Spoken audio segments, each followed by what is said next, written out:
Hi, I'm Dr. Mark Carter. I've been practicing in the Phoenix area since 2004. I did my residency at the University of Arizona and got my medical degree from UCLA. Since being here in Arizona, I've seen thousands of patients. This is part one of a video series where we work to get you healthy. Today's video is going to be about having the right mindset. Subsequent videos will cover the actual tactics, and we'll work with an actual client. And we'll also talk about how to overcome barriers when you implement these strategies and get some tips from experts. Let's begin. I want you to think about your why. Why do you want to change? Why is this important to you?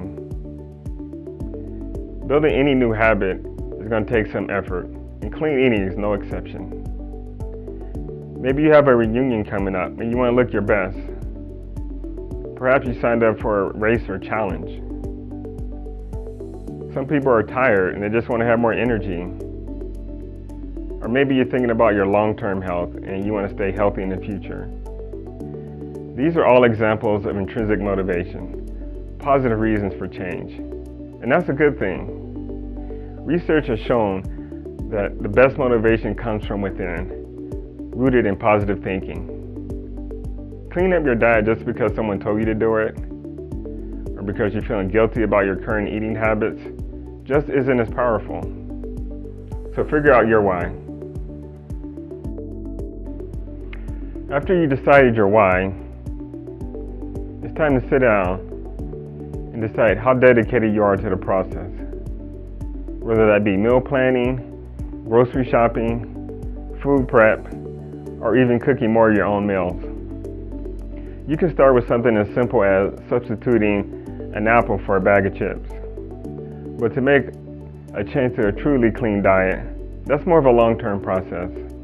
Do you have an hour you can steal away from your Sunday TV lineup? Take that time to prepare healthy lunches for the rest of the week? You can kick that fast food habit for good. Did you know that 90% of Americans rate themselves as being on a healthy diet, while 2 out of 3 are obese or overweight? Doesn't sound healthy to me. Keeping a food journal will help you get to the truth. Oftentimes we think we're on the right track, but when you take the time to record things and review them, you may see a different story. So I suggest you keep a food journal. It could be as simple as a piece of paper, or you can use one of the many apps out there. I've used MyFitnessPal in the past. It'll help you identify a starting point and identify any emerging patterns. And with that, it'll help you define some goals you'll want later. Today we're going to end with talking about goals. There's a saying, what gets measured gets improved. So as you think about goals you want to create for yourself, I suggest you be specific, intentional, and use goals that you can measure. So instead of saying, I'm going to eat less cookies, you could say, I'm going to only eat 1 cookie per day. Same goes for adding habits. Instead of saying, I'm going to eat more vegetables, you could say, I'm going to have a green smoothie every day for breakfast.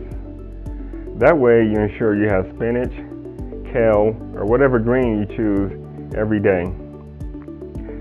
Next time we're going to be meeting with a client of mine. Her name is Lisa.